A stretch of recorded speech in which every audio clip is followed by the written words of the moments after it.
Gayatri to all of you. आज का हमारा टॉपिक है types of defect found in crystalline solid.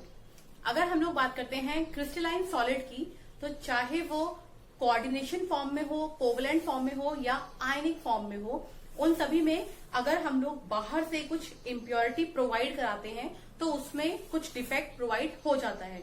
या फिर कभी ऐसा हो कि क्रिस्टलाइन सॉलिड के इंटीरियर जो पार्टिकल्स हैं वो पार्टिकल अपनी प्लेस से हट जाएं और उसके बाद कोई डिफेक्ट जनरेट हो।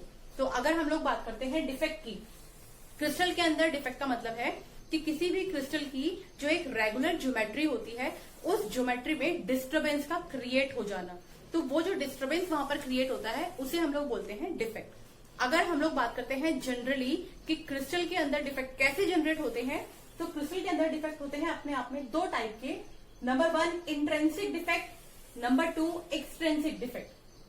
जैसे कि नाम बता रहा है, इंट्रिंसिक मतलब इनसाइड, यानी कि क्रिस्टल के इनसाइड जो पार्टिकल है उन पार्टिकल के अपनी प्लेस से रिमूव हो जाने की वजह से या फिर क्रिस्टल से बाहर निकल जाने की वजह से अगर कोई डिफेक्ट जनरेट होता है तो उनको हम लोग बोलते हैं इंट्रिंसिक डिफेक्ट। तो आपने ध्यान रखना है, इंट्रिंसिक डिफेक्ट का मतलब है नेटिव डिसऑर्डर, मतलब क्रिस्टल के इनसाइड जो है वहां पर इम्प्योरिटी जनरेट होने की वजह से ये डिफेक्ट जनरेट हो गए।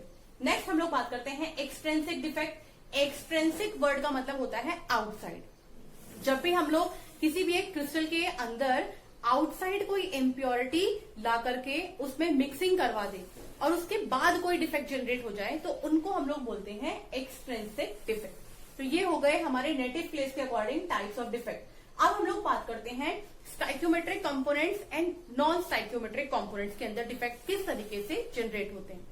तो सबसे पहले आज हम लोग बात करेंगे डिफेक्ट्स इन स्टाइक्योमेट्रिक कंपाउंड्स। अगर हम लोग बात करते हैं स्टाइक्योमेट्रिक कंपोनेंट्स के अंदर डिफेक्ट की, तो ये अपने आप में दो टाइप के होते हैं। नंबर 1 रहेगा हमारे पास शॉर्टकी डिफेक्ट, नंबर 2 रहेगा हमारे पास फ्रेंकल डिफेक्ट। पहले हम लोग बात कर लेते हैं किस टाइप से ये डिफेक्ट जनरेट होंगे किसी भी एक क्रिस्टल के अंदर। तो उसके लिए हम लोग को क्या करना है, हम लोग को एक क्रिस्टल का रिप्रेजेंटेशन शो करना है। अब आपने यहाँ पर ध्यान रखना है, क्रिस्टल जो है वो दो टाइप के आयन से मिलकर बना है, यानी कि positive ion and negative ion. तो हमें अरेंजमेंट किस तरीके से करना है वो आपने ध्यान से देखना है।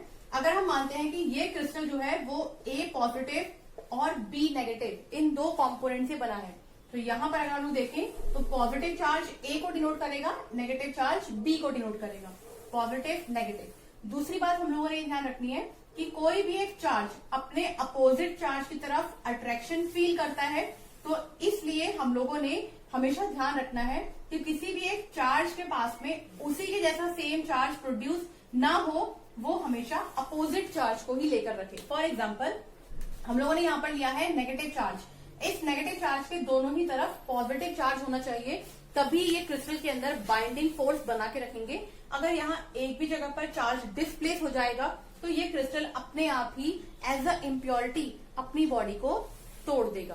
तो यहाँ पर आप लोगों ने ध्यान रखना है कि चार्ज हमेशा अपोजिट रहने हैं।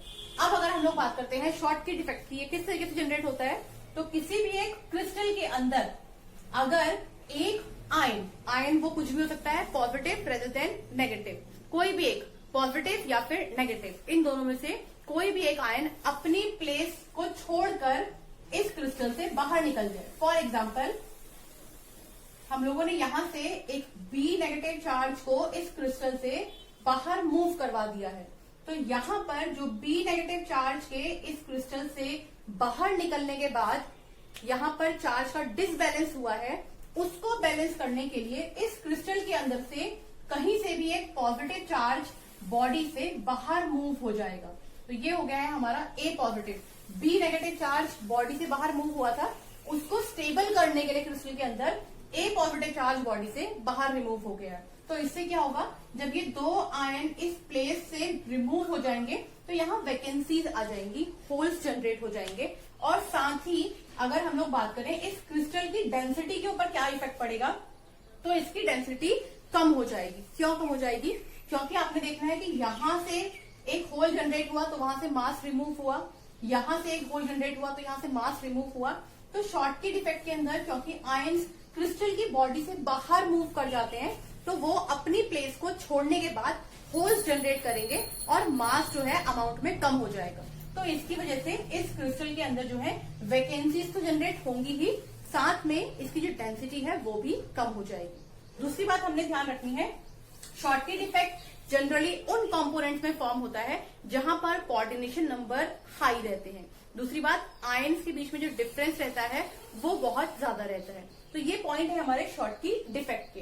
अब अगर हम लोग बात करते हैं फ्रेंकल डिफेक्ट की, तो फ्रेंकल डिफेक्ट के अंदर सेम हम लोग अरेंज करेंगे आयंस को।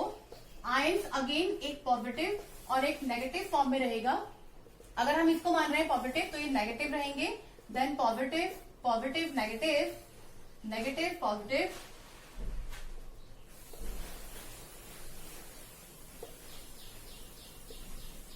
अगर हम लोग यहां पर बात करते हैं कि फ्रेंकल डिफेक्ट किस तरीके से जनरेट होता है, तो आपने ध्यान रखना है शॉर्टकी डिफेक्ट के अंदर कोई भी एक आयन अपनी स्पेस को छोड़ के क्रिस्टल से बाहर निकल गया था, लेकिन फ्रेंकल डिफेक्ट के अंदर ऐसा नहीं होता है। कोई भी आयन अपनी प्लेस से रिमूव होने के बाद इस क्रिस्टल के अंदर ही कहीं पर अरेंज हो जाएगा। तो अगर हम लोग बात करते हैं फ्रेंकल डिफेक्ट की, तो यहाँ पर डेंसिटी पे इफेक्ट नहीं पड़ेगा। क्यों? क्योंकि इस आयन ने अपनी प्लेस से मूवमेंट शो किया है, लेकिन ये क्रिस्टल से बाहर मूव नहीं हुआ है, ये इस समय भी क्रिस्टल के अंदर ही है। तो आपने ध्यान रखना है, फ्रेंकल डिफेक्ट के अंदर डेंसिटी पर इफेक्ट नहीं पड़ता है, जबकि शॉर्टकी डिफेक्ट के अंदर डेंसिटी पे इफेक्ट पड़ता है। दूसरी बात, फ्रेंकल डिफेक्ट के अंदर कोऑर्डिनेशन नंबर बहुत हाई नहीं होता है, शॉर्टकी डिफेक्ट के अंदर कोऑर्डिनेशन नंबर हाई होता है। अब यहाँ पर कुछ एग्जाम्पल ऐसे भी हैं जो Frenkel and Schottky both defect को शो करते हैं। फॉर एग्जाम्पल AGBR, ये ऐसा एग्जाम्पल है जो शॉर्टकी के साथ साथ फ्रेंकल डिफेक्ट को भी शो करता है। तो आज हम लोगों ने बात की है defects in stoichiometric compound. Next video के अंदर हम लोग बात करेंगे defects in non stoichiometric compound. आज के लिए इतना ही, थैंक यू।